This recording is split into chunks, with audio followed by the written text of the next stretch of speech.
Ces paradoxes de notre monde moderne. L'écologie, oui, mais à quel prix? Dans la Marne, les riverains d'Essarles et Cézanne sont vent debout contre l'installation d'un méthaniseur destiné à réduire l'empreinte carbone des agriculteurs du territoire. Mais voilà, les nuisances sont déjà bien présentes et devraient se multiplier avec le temps. Sandra Julien, Raphaël Doumergue.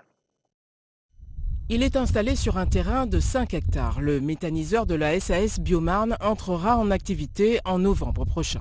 En témoigne ce va-et-vient depuis quelques jours de véhicules agricoles. En dépit des accords passés avec la mairie pour éviter le village, les habitants du hameau du Châtelot disent subir cette circulation. Alors moi j'ai double peine, parce que je les vois passer dans un sens et je les vois passer dans l'autre. Ce qui veut dire qu'en fin de compte, s'ils respectaient, j'aurais au moins la moitié des nuisances en moins. La dernière fois, sur même pas 1 kilomètre, j'ai calculé, j'ai été doublée par plus de 8 camions. J'essaye d'aller ailleurs, mais les chemins sont défoncés, il y a d'autres... Je vais plus du tout sur cette route-là, c'est plus possible. Là, cette année, ils l'ont fait sur 2 fois, 3 fois. Mais dès qu'il sera en service, ce sera plus ça du tout, quoi. On a peur pour l'avenir.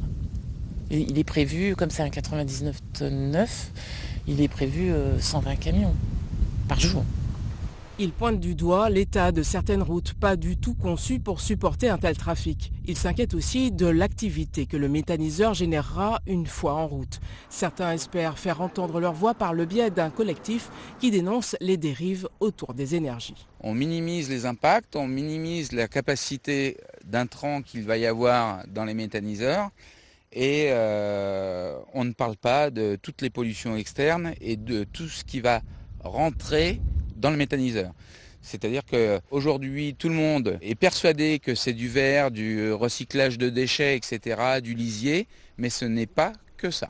Les promoteurs de Biomarne nous ont assuré avoir pris toutes les précautions pour éviter de polluer les sols et minimiser les désagréments.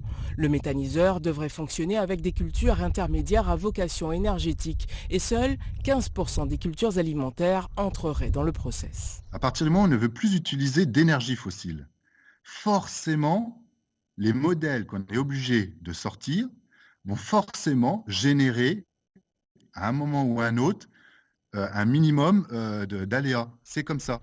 Il reste beaucoup d'incompréhension. Pourtant, une réunion et une enquête publique avaient été organisées. Dans la Marne, toujours, fin de